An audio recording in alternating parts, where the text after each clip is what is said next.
Yeah, so the Congress has controlled money of the U.S. government. They have the power of the purse of the U.S. Constitution. And since 1960, Congress increased the debt ceiling 78 times. Most recently, just in 2020, soon after Biden took office. And 49 of these changes were implemented under Republican presidencies and 29 Democratic presidencies. Now, what's important to note here is that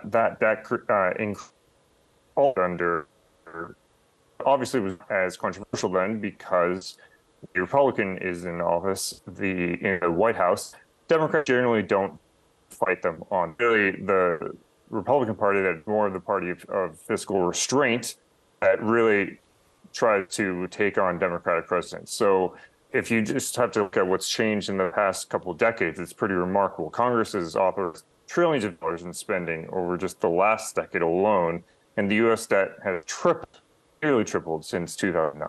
Now, today, the U.S. government's deficit of around $1 trillion a year, and it's been that way for 2 decades. Now, what's happening here, though, is that in the post-COVID world and extensive government stimulus efforts by the Biden administration, Republicans, who have a 5-seat majority in the House of Representatives, are saying enough is enough. They're not going to agree to more stuff on this unless you actually take a haircut on some of that spending. And there has been record levels of spending, but we also are in sort of unprecedented territory in this post-COVID world. So what's going to happen here, and what's the timeline that we're looking at?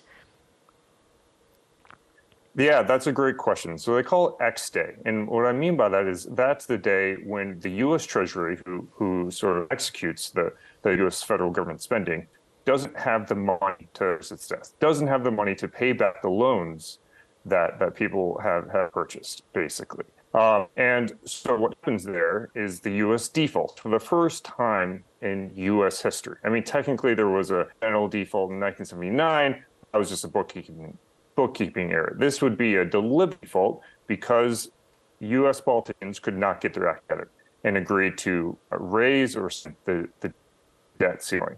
So what we're entering now is uncharted territory. We're trusting the Treasury Department when one is the date that they can't actually service this anymore.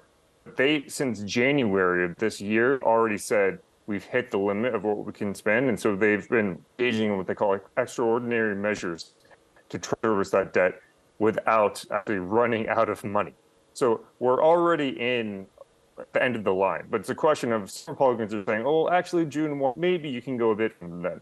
And they're saying, oh, actually, maybe we don't pay for government salaries, but we do pay for service. So we don't really default technically. And we're really to, like I said, uncharted territory because the U.S. government has never done this. One of the reasons why the U.S.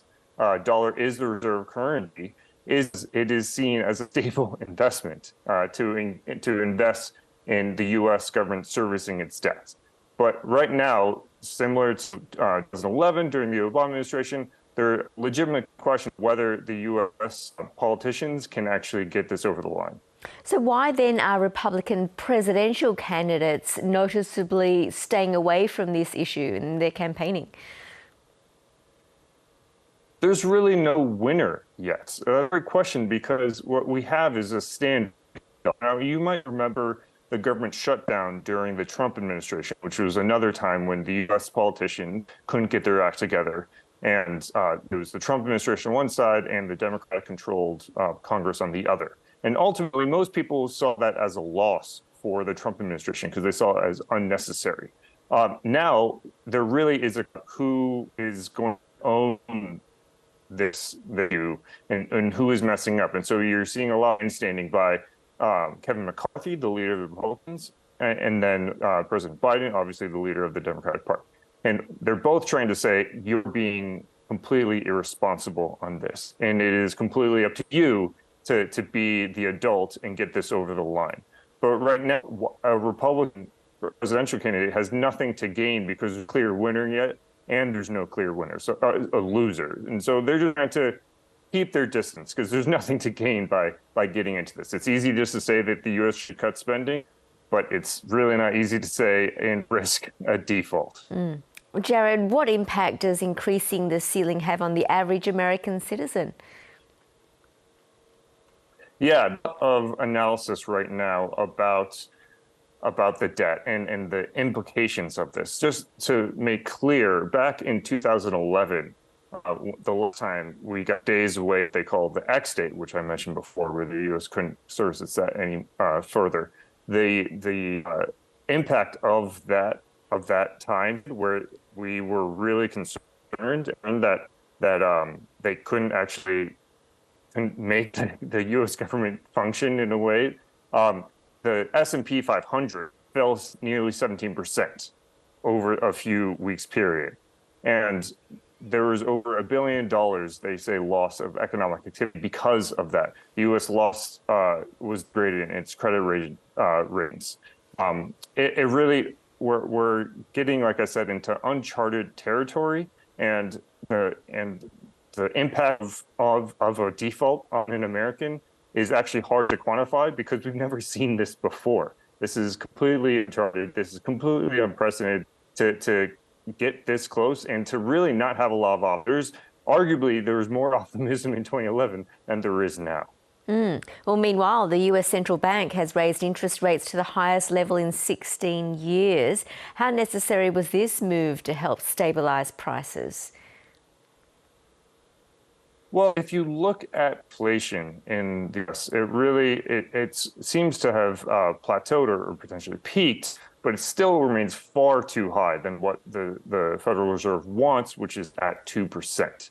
And it is significant than that. And so they as much as it is hurting the banks, as we're seeing another bank failure recently, the amount that it is just wages and the everyday American and the impact of inflation throughout their economy is still too great. So I think they flagged that they don't really want to do many more increases after this, but they definitely do want to see inflation continue to either plateau or decrease. It really has not gone down in a way that they've wanted to. And it's just a few months ago, it still was breaking records for the highest inflation in decades. Fascinating. Jared Mondschein, thanks so much for talking to the world. Thank you.